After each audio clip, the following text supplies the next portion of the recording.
तो जे सिमल के रुख की गल करिए तो सिमल का रुख जंगल के विचों सब तो उच्चा हुंदा। सिमल का रुख जंगल के विचों सब तो उच्चा सिमल का रुख मन्निया गया।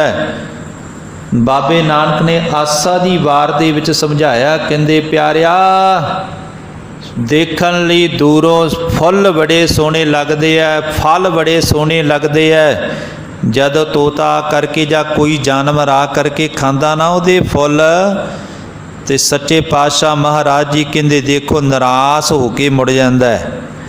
कहंदा फुल तां बड़े सोहने लगदे सी, फल भी बड़े सोहने लगदे सी, पर है बक बिके।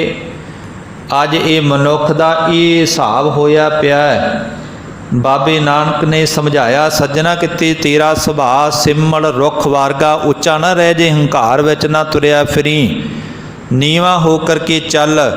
सच्चे पातशाह महाराज जी गुरबाणी अंदर प्रमाण करते ने, सिमल रुख सरायरा अत दीर्घ अत मुच, ओए जो आवे आस कर जाए निरासे कत, फल फिक्के फुल बक बके कम न आवे तत, मिठत नीवी नानका गुण चंगियाइयां तत। गल बाणी है मिठत दी गल बाणी है नीवे पन दी सजना, उच्चा तो सिमल का रुख भी बहुत है, उच्चा तो सिमल का रुख भी बहुत है। सिमल के रुख की कदर नहीं पई, तोते भी आकर के टुक टका के सुट गए। आकर कारणों की होया, नीवे फलों ते जाके बैठ गए ते नीवे फल खा करके उडारी मार के कहंदे अजिहे फलों की लोड़ है। अज असीं एवें हंकार करी जा रहे हैं। एक हंकार कर लिया उच्चे आवास का, मैं उच्चे चवारे विच रहिना, उच्चे महलों विच रहिना, मैं राजा हाँ। ते सच रखी चेते रखी, सच्चे पातशाह महाराज जी कहंदे दुनिया के अंदर मैं अजिहे लोकां दा तैनूं प्रमाण दिना जिहड़े बड़े बड़े आप दे आप नूं समझदे। कबीर साहब ने अपनी रसना तो फिर इन्हां लोकां दा ਜਿਹੜੇ ਆਪ ਦੇ ਆਪ ਨੂੰ ਬੜੇ ਉੱਚੇ ਸਮਝਦੇ ਸਨ, ਧਰਮਾਤਮਾ ਸਮਝਦੇ ਸਨ, ਉਹਨਾਂ ਦਾ ਪ੍ਰਮਾਣ ਦਿੱਤਾ ਹੈ ਤੇ ਹੈ ਵੀ ਬਹੁਤ ਉੱਚੇ ਸਨ, ਕੋਈ ਸ਼ੰਕਾ ਨਹੀਂ, ਕਿਉਂਕਿ ਗੁਰੂ ਕੀ ਗੁਰਬਾਣੀ ਕਦੇ ਝੂਠ ਨਹੀਂ ਬੋਲਦੀ। ਸੱਚੇ ਪਾਤਸ਼ਾਹ ਮਹਾਰਾਜ ਜੀ ਪਤਾ ਕੀ ਕਹਿੰਦੇ ਆ, ਕਹਿੰਦੇ ਚੰਦ ਸੂਰਜ ਜਾ ਕੇ ਤਬ ਤਰ ਸੋਈ, ਬੈਸੰਤਰ ਜਾ ਕੇ ਕੱਪੜੇ ਧੋਈ। ਹੁਣ ਜਿਹਦਾ ਚੰਦ ਆ ਕਰਕੇ ਕੱਪੜੇ ਧੋਂਦਾ ਹੋਵੇ, ਬਸੰਤਰ ਕੱਪੜੇ ਧੋਂਦੀ ਹੋਵੇ, ਚੰਦ ਤੇ ਸੂਰਜ ਆ ਕਰਕੇ ਰਸੋਈ ਤਪਾਉਂਦੇ ਹੋਣ, ਭਾਂਡੇ ਮਾਂਜਦੇ ਹੋਣ, ਪ੍ਰਸ਼ਾਦਾ ਪਕਾਉਂਦੇ ਹੋਣ, ਉਹ ਦੱਸੋ ਕਿੱਡਾ ਕੁ ਮਹਾਨ ਹੋਊਗਾ, ਕਿੱਡਾ ਕੁ ਤਪੀ ਹੋਊਗਾ। ਇੱਥੇ ਰਾਵਣ ਦਾ ਜ਼ਿਕਰ ਕੀਤਾ ਹੈ। ਕਹਿੰਦੇ ਰਾਵਣ ਦੇ ਘਰ ਦੇ ਵਿੱਚ ਆ ਕਰਕੇ ਸੂਰਜ ਚੰਦ ਵਰਗੇ ਆ ਕਰਕੇ ਬੈਠਦੇ ਸਨ, ਦੇਵੀ ਦੇਵਤੇ ਹੱਥ ਜੋੜ ਕਰਕੇ ਖੜ ਜਾਂਦੇ ਸਨ। ਕਹਿੰਦੇ ਆਖਰ ਕਾਰਨ ਕੀ ਹੋਇਆ, ਜਦੋਂ ਉਹਦੀ ਵੀ ਭਾਂਡੇ ਮੂਧੇ ਵੱਜ ਗਏ, ਉਹ ਲੰਕਾ ਵਾਲਾ ਸੋਹਣੀ ਦੀ ਲੰਕਾ ਵਾਲਾ ਲੰਕਾ ਛੱਡ ਕਰਕੇ ਚਲਿਆ ਗਿਆ। ਕਹਿੰਦੇ ਬਾਅਦ ਵਿੱਚ ਉਹਦੀ ਮੜੀ ਤੇ ਦੀਵਾ ਜਗਾਉਣ ਵਾਲਾ ਵੀ ਸੰਸਾਰ ਦੇ ਵਿੱਚ ਕੋਈ ਨਹੀਂ ਰਿਹਾ। ਤੂੰ ਕਿਹੜੇ ਹੰਕਾਰ ਵਿੱਚ ਫਿਰਦਾ ਹੈ? ਆਖੋ ਸਤਨਾਮ। ਤੂੰ ਕਿਹੜੇ ਹੰਕਾਰ ਵਿੱਚ ਫਿਰਦਾ ਹੈ? कबीर साहब जी कहते ना हंकार कर कबीर, गर्व न कीजिए, ऊंचा देख आवास चेता रखी।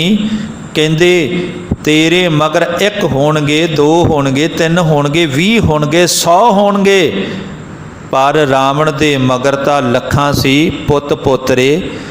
वेखो प्रमाण दे के समझाउण दी गल कीती कबीर साहब जी ने। जो तत्त कबीर साहब जी दे सामने आया, जो उन्होंने हिंदू मत इतिहास दे विच जो लिखिया, उस तत्त के मुताबिक कबीर साहब जी ने गल कीती। कबीर साहब जी कहंदे देखो 1 लाख पूत 1.25 लाख नाती, 1 लाख पूरा रावण दे पिछे पुत पोतरे आदि जो भी सन, 1 लाख पूत 1.25 लाख नाती। नाती कहते हैं रिश्तेदार आदि पुत पोतरे, क्योंकि वह वंश बड़ा लंबा सी, क्योंकि पिछे पीढ़ियां दर पीढ़ियां ते अगे भी पीढ़ियां दर पीढ़ियां।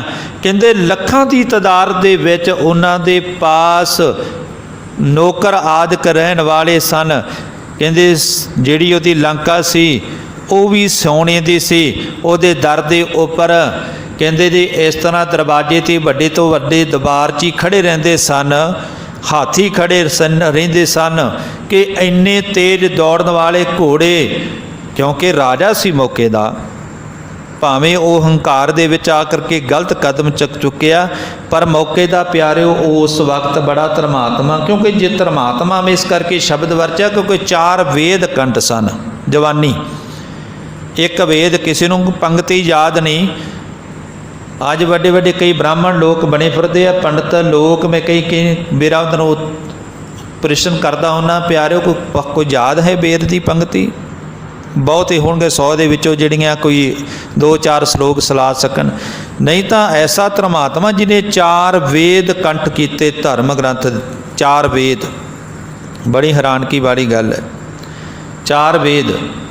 ਇਸੇ ਲਈ ਕਹਿੰਦੇ 1 ਲੱਖ ਪੂਤ 1.25 ਲੱਖ ਨਾਤੀ, ਤਿਹ ਰਾਵਣ ਘਰ ਦੀਆ ਨਾ ਬਾਤੀ। ਤੂੰ ਕਾਹਦਾ ਹੰਕਾਰ ਕਰਦਾ? ਉਸ ਦੇ ਪਿੱਛੋਂ ਅੱਜ ਦੇਖ ਲਓ ਉਹਦਾ ਕੋਈ ਦੀਵਾ ਬੱਤੀ ਜਗਾਉਣ ਵਾਲਾ ਨਹੀਂ ਰਿਹਾ, ਤੇ ਨਾ ਉਹ ਆਪ ਰਿਹਾ। ਆਖੋ ਸਤਨਾਮ। ਅਸੀਂ ਕਾਹਦੇ ਹੰਕਾਰ ਵਿੱਚ ਤੁਰੇ ਫਿਰਦੇ ਹਾਂ। ਹੋਰ ਵੀ ਬੜੇ ਪ੍ਰਵਾਨ ਸੱਚੇ ਪਾਤਸ਼ਾਹ ਮਹਾਰਾਜ ਜੀ ਨੇ ਗੁਰਬਾਣੀ ਅੰਦਰ ਦੱਸੇ ਹੈ। ਕਹਿੰਦੇ ਦੇਖੋ, ਜੇ ਅਸੀਂ ਇਹਨਾਂ ਉੱਚੇ ਮਹਿਲਾਂ ਦੀ ਗੱਲ ਕਰਦੇ ਹਾਂ ਨਾ, ਇੱਕ ਉੱਚਾ ਮਹਿਲ ਵੱਖਰੀ ਚੀਜ਼ ਹੈ, ਤੇ ਚੇਤੇ ਰੱਖੀ ਉੱਚੇ ਮਹਿਲ ਨੂੰ ਛੱਡ ਕਰਕੇ ਇੰਜ ਤੁਰ ਜਾਣਾ ਜਿਵੇਂ ਕੋਈ ਕਿਰਾਏਦਾਰ ਜਾਂ ਜਿਵੇਂ ਕੋਈ ਮੁਸਾਫਰ ਰਾਤ ਨੂੰ ਰਾਤ ਕੱਟ ਕੇ ਤੇ ਅੰਮ੍ਰਿਤ ਵੇਲੇ ਪ੍ਰਭਾਤ ਹੋਣ ਸਮੇਂ ਹੀ ਉੱਠ ਜਾਂਦਾ ਹੈ। ਇੱਕ ਰਾਜਾ ਮਹਿਲਾਂ ਵਿੱਚ ਫਿਰ ਰਿਹਾ ਹੈ, ਤੇ ਇੱਕ ਸਾਧੂ ਮਹਾਤਮਾ ਤੁਰਦਾ ਫਿਰਦਾ ਹੋਇਆ ਕਿਸੇ ਨੂੰ ਪੁੱਛਦਾ ਕਿ ਮੈਂ ਰਾਤ ਕੱਟਣੀ ਹੈ, ਰਾਤ ਕੱਟਣੀ ਹੈ। ਤੇ ਰਾਜੇ ਦੇ ਨੌਕਰ ਚਾਕਰ ਜਿਹੜੇ ਟਹਿਲਦਾਰ ਇੱਧਰ ਉੱਧਰ ਤੁਰਦੇ ਫਿਰਦੇ ਨਜ਼ਰ ਆਏ, ਤੇ ਉਹ ਸਾਧੂ ਮਹਾਤਮਾ ਪੁੱਛਦਾ ਹੈ, ਕਹਿੰਦਾ ਦੇਖੋ ਮੈਨੂੰ ਕੋਈ ਧਰਮਸ਼ਾਲਾ ਦੱਸੋ। ਰਾਜਨ ਕਹਿੰਦਾ ਧਰਮਸ਼ਾਲਾ ਦਾ ਦਰਵਾਜ਼ਾ ਖੁੱਲ੍ਹਾ ਹੈ, ਸਾਧੂਆਂ ਮਹਾਤਮਾ ਵਾਸਤੇ ਉੱਥੇ ਧਰਮਸ਼ਾਲਾ। ਥੋੜ੍ਹਾ ਜਿਹਾ ਗਾੜੀ ਜਾ ਕੇ ਉੱਥੇ ਧਰਮਸ਼ਾਲਾ, ਉੱਥੇ ਤੁਸੀਂ ਵਿਸ਼ਰਾਮ ਕਰ ਸਕਦੇ ਹੋ। ਕਹਿੰਦਾ ਰਾਜਨ ਮੈਂ ਇੱਥੇ ਜਿੱਥੇ ਤੂੰ ਰਹਿਣਾ ਮੈਂ ਇੱਥੇ ਵਿਸ਼ਰਾਮ ਕਰਨਾ ਹੈ। ਕਹਿੰਦਾ ਜੀ ਇਹ ਧਰਮਸ਼ਾਲਾ ਨਹੀਂ। ਉੱਤਰ ਆਇਆ ਸਾਧੂ ਕਹਿੰਦਾ ਇਹ ਵੀ ਇੱਕ ਧਰਮਸ਼ਾਲਾ ਹੈ, ਤੇਰਾ ਆਵਾਸ ਤੇਰੇ ਮਹਿਲ ਵੀ ਧਰਮਸ਼ਾਲਾ ਹੈ, ਤੂੰ ਕਹਿੰਦਾ ਧਰਮਸ਼ਾਲਾ ਨਹੀਂ, ਇਹਦੇ ਵਿੱਚ ਵੀ ਮੁਸਾਫਰ ਆ ਕਰਕੇ ਤੁਰ ਜਾਂਦੇ ਆ।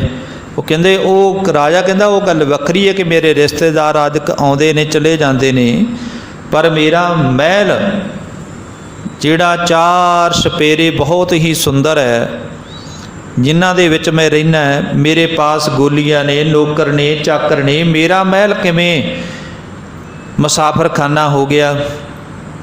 ਉਹ ਸਾਧੂ ਕਹਿੰਦਾ ਤੇਰੇ ਤੋਂ ਪਹਿਲਾਂ ਤੇ ਇੱਥੇ ਕੌਣ ਸੀ ਰਾਜਾ? ਉਹ ਕਹਿੰਦਾ ਜੀ ਮੇਰਾ ਪਿਤਾ। ਕਹਿੰਦੇ ਤੇਰੇ ਪਿਤਾ ਤੋਂ ਪਹਿਲਾਂ ਕੌਣ ਸੀ? ਉਹ ਕਹਿੰਦੇ ਜੀ ਉਹਨਾਂ ਦਾ ਚਾਚਾ ਤਾਇਆ ਹੋਵੇਗਾ। ਕਹਿੰਦੇ ਉਸ ਤੋਂ ਪਹਿਲਾਂ ਕੌਣ ਸੀ? ਕਹਿੰਦੇ ਪਿੱਛੇ ਨੂੰ ਤਾਂ ਮੈਨੂੰ ਪਤਾ ਨਹੀਂ ਕੌਣ ਸੀ, ਪਰ ਮੈਂ ਮੌਜੂਦਾ ਦੱਸ ਸਕਦਾ ਕਿ ਮੈਂ ਹਾਂ। 2-3-4 ਪੀੜ੍ਹੀਆਂ ਤੱਕ ਗੱਲ ਆਈ, ਚੇਤਾ ਕਰਕੇ ਦੱਸ